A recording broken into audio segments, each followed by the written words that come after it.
Mountain biking is truly all about the pure joy of being out in the woods, on two wheels, exploring trails.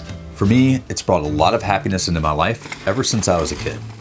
Mountain biking has really come a long way since those early years.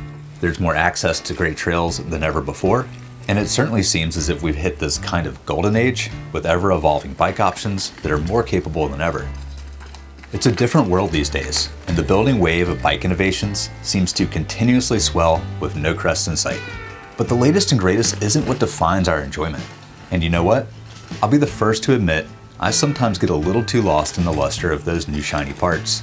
So, when my buddy Shaun at N+1 Bikes asked if I'd be interested in reviewing the Ibis Ripmo AF, a sensibly priced aluminum frame trail bike that's been widely praised for the last couple of years, I actually saw this as an opportunity to see just how things have trickled down to the very core of it all. And I'm going to go ahead and tell you now, this isn't the expected no-frills budget build just to get you out the door. But before we go any further, I want to tell you exactly what my relationship is with N+1 Bikes and what you can expect to see from this relationship in the future. I've been a customer of Shaun's for a while now, and we purchased Ibis Ripmo AF from him about a year and a half ago. He never knew anything about our channel. He's always just taken great care of Allie and I with attentive service and great inventory on items we've struggled to find otherwise in the last couple of years. We have other friends who are customers of his, and it's always been great to everyone across the board. Eventually, I put together a fun video with Allie on her Ripmo AF around this time last year, which you may have seen. I thought Shaun might enjoy it since he sold us the bike, so I sent him the link. He seemed to like the video and became a fan of the channel, so when he noticed we were doing more bike reviews, he offered to send us some of the models he carries for me to test out, which helps us to get our hands on more bikes that you all might be interested in hearing my thoughts on. And I promise you, those thoughts will always be my own. So here we are with this Ripmo AF. I've been riding it for a couple weeks now. I'll send it back when I'm all done, and then try out some more bikes he has available. In return, if you're looking for an Ibis bike, go check him out. He is one of the largest Ibis retailers in the world, and chances are you might have what you're looking for. As an added bonus for the channel, Shaun's offering free shipping to anyone who mentions us, and I trust he'll take great care of you. Anyways, enough of all that, let's get to the review. When the Ripmo AF was released, it became a hot topic for reviewers. Lots of people were attracted to its sensible price point, and its updated geometry and great ride quality was also turning a lot of heads. But when it comes to budget-friendly bike categories, it's not just the frame design that's important. The part spec can actually be the real name of the game here. Ibis has a long-standing reputation of building quality frame designs, backed up by reliability and reputable customer service. There's really nothing new there. But the components, such as the drivetrain and suspension, aren't products that they, like most all bike brands, produce themselves. One of the biggest tasks all the different bike manufacturers out there on the market have to tackle is what parts that they're going to use to meet different price points for their customers. This is actually a pretty challenging job of finding a combination of parts within each tier's budget that helps create value for us when we're considering which bikes to buy. Even the most high-end parts aren't without their strengths and weaknesses, and as we work more into the lower price range of options, it can become more challenging to find the most reliable and best performing products in each category. So we also have to add to all of that the major ongoing hurdle of limited supplies these days, and I can tell you, I don't really envy the people who are tasked with getting this job done. All right, so let's take a quick look at the parts Ibis is using for this base model build, and I'll share my experience with their function and performance over my last couple of weeks on this bike. This particular build is equipped with the Shimano Diori 12-speed drivetrain, a Diori crank, and staying in the same ecosystem, Diori 4-piston brakes, front and rear.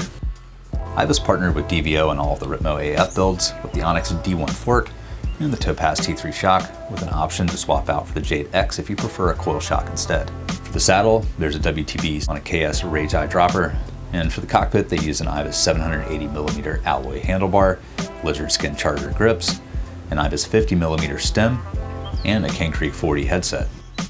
On the build I received, all of this is rolling on the new Blackbird Send wheels, which is a new in-house brand from Ibis. Both wheels are wrapped with Maxxis Assegai tires with Exo Plus casing set up tubeless. All of this comes together to make for a bike that's fun to ride with consistent trouble-free performance. The setup of the bike was pretty simple. There's lots of adjustability available on the fork and shock with plenty of opportunity to dial things in, but to get started, there's an easy to use setup guide on the Ibis website to get you up and rolling quickly. This is actually my first time riding on DVO's products, and I was really impressed. It was easy to find my sweet spot and setup, and the performance was much more in line with the top tier offerings from Fox and RockShox.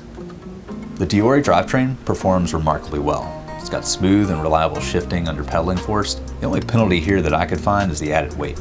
The matching Diori 4-piston brakes offer plenty of power when you need it as well. Now, one thing about these brakes, they do have a noticeable floating bite point, but I'll still take them over any other budget brake options out there. I haven't experienced the same level of overall performance for many of Shimano's competitors at the same price range. As for these unique wheels, they perform great as well. A lot of bikes I've ridden all the way up into the $5,000 to $6,000 range tend to use less desirable hubs, and I thought these did the job really well. The Maxxis Assegai tires are some of my favorites, but I'll be the first to say I'm not a big fan of using them as a rear tire on a trail bike. I prefer something a bit faster rolling, and halfway through my time on the bike, I swapped out a Maxxis Aggressor on the rear to make the bike a bit faster. It's not a big deal though. I mean, it is really just personal preference, and the only thing I feel like I really wanted to swap out. Also, holding on to the second Assegai does make for a great backup tire down the road. Bikes in this category often have a part spec that has more noticeable weaknesses, but I was happy to ride this bike bone stock. Put on your pedals of choice, hit the trail. It's also a bike worthy of a long-term investment, and potentially upgrading parts down the road isn't going to have you wondering if you've outgrown the frame itself. It's really just a no-nonsense, no-shortcut approach that's honestly refreshing. I've got to give it to Ibis for really putting a new perspective on what we can expect from this category. All right, so who is this bike for?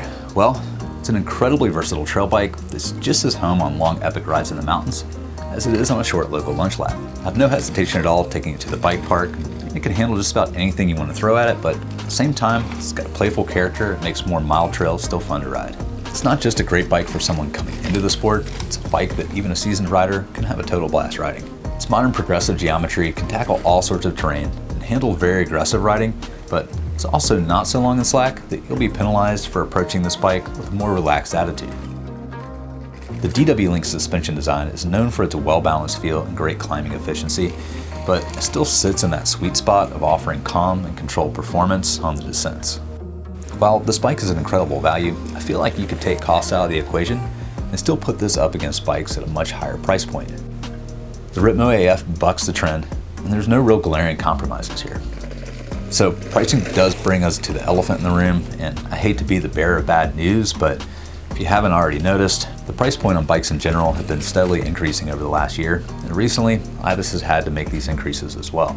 This is something we're seeing across the board industry-wide due to a dramatic increase in ocean freight cost. And as a consumer, it's frustrating to see, but it's an unavoidable reality these manufacturers are all dealing with. And when you think about it, I suppose that makes this bike more relevant than ever.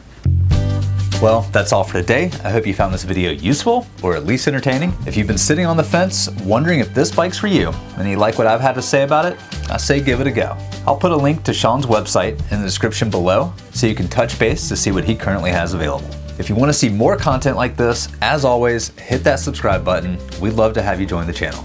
And until next time, I hope to see you out on the trail.